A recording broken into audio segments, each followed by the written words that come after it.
Oh my God.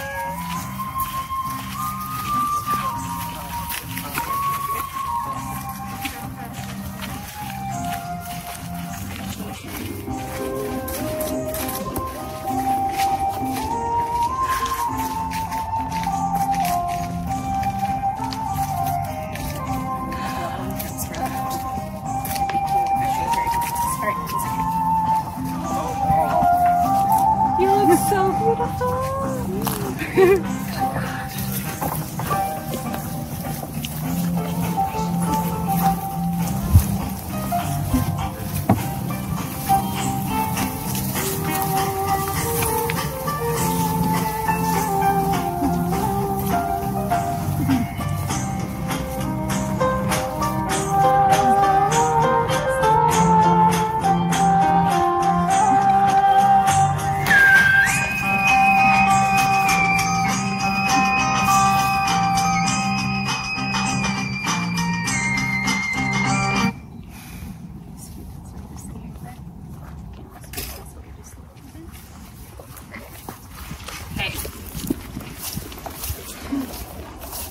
Family and friends of the groom and bride, Deepinder Singh and Elizabeth Wright Johnson, welcome to their I'm going to cry already. Welcome to their wedding ceremony this evening.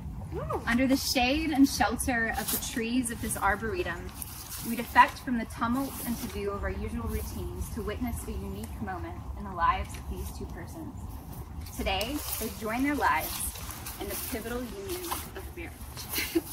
Miyazaki said, "The creation of a single world comes from a huge number of fragments and chaos." How absurd and how genuinely remarkable that from disparate worlds, the fragmented bits and pieces of individual lives 7,885 miles apart have led these two inimitable persons to each other. From their fragments and histories, the chaos of disjointed individualism, a novel and beautiful combined world has emerged.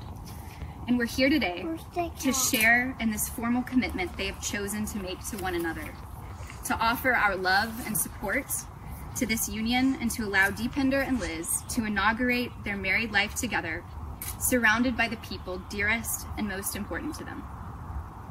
So welcome all who've traveled from near and far, braved the current climate and situation to be here.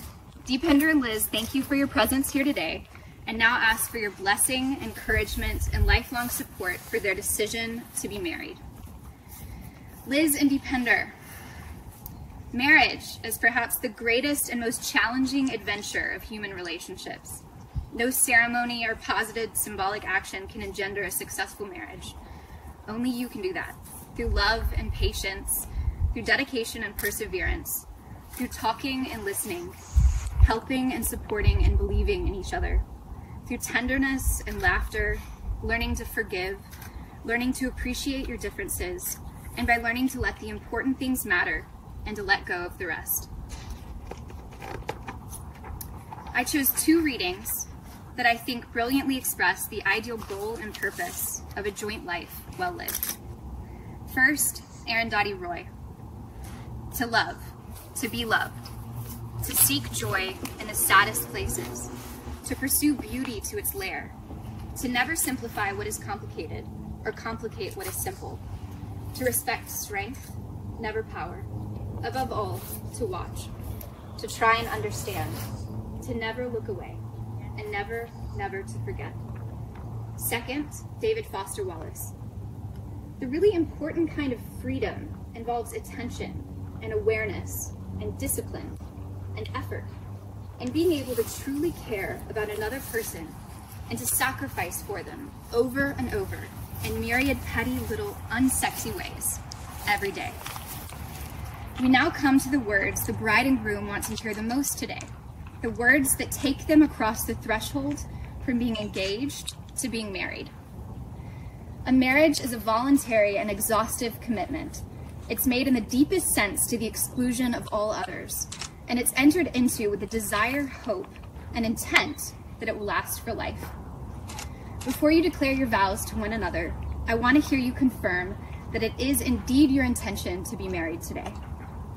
Elizabeth, do you come here freely and without reservation to give yourself to Deepinder in marriage? I do. Deepinder, do you come here freely and without reservation to give yourself to Elizabeth in marriage? I do. Elizabeth, please give your bouquet to Mally.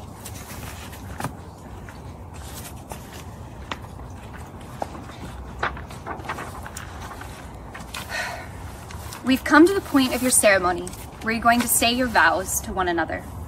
No other ties are more tender, no other vows more sacred than those you now assume. If you're able to keep the vows that you take here today, not because of any religious or civic law, but out of a desire to love and be loved by another person fully, without limitation, then your life will have joy, and the home you establish will be a place in which you both will find the direction of your growth, your freedom, and your responsibility. Please now read the vows you have written for one another.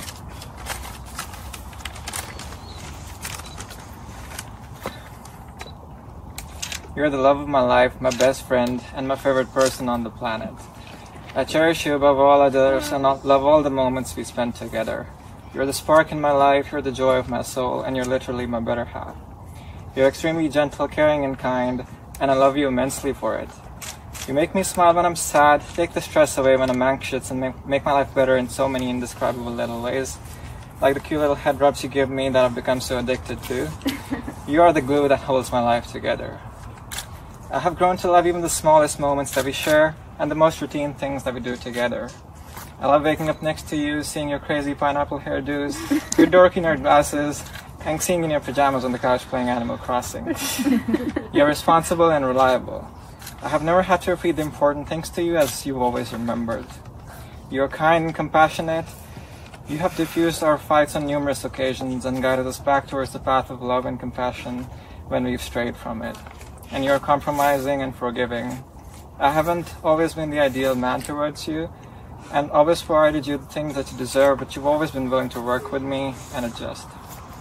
It is your direction that has made this relationship as strong as it is today, and again, I love you immensely for it.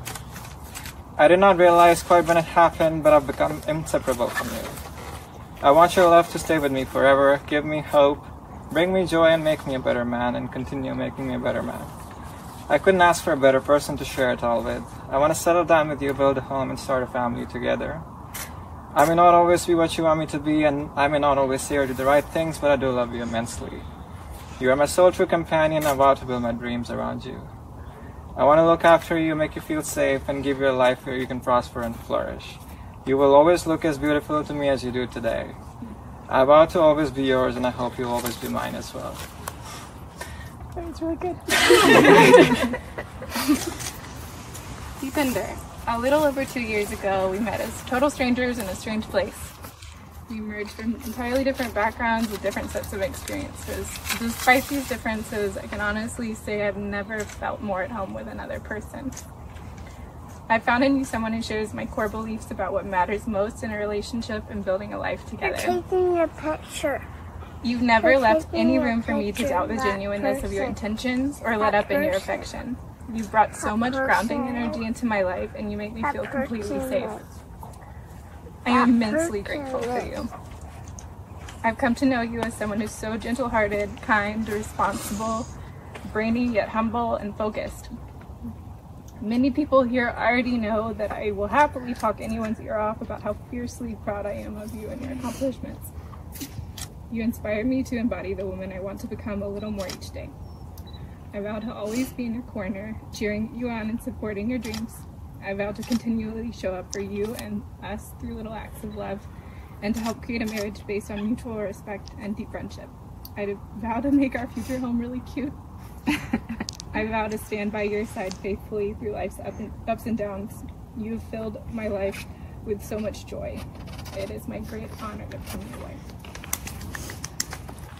Deepinder, can you please pull out the rings?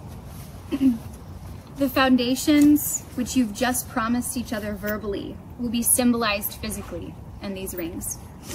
Elizabeth, please repeat after me as you place Deepinder's ring on his hand. Deepinder, I give you this ring as a daily reminder of my love for you. Deepinder, I give you this ring as a daily reminder of my love for you. Deepinder, please repeat after me as you place this ring on Liz's hand. Elizabeth, I give you this ring as a daily reminder of my love for you.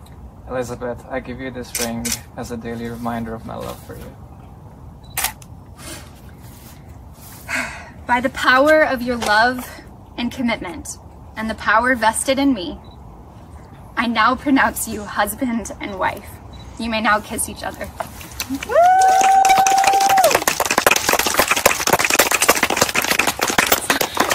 Friends and family, I would like to introduce Mr. and Mrs. Singh.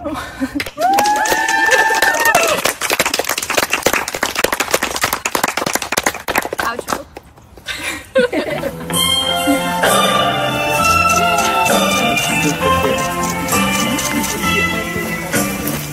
My love has no beginning, my love has no end. No summer back and my love won't bend. Bride request that you join them in the Redwood deck for a group photo in about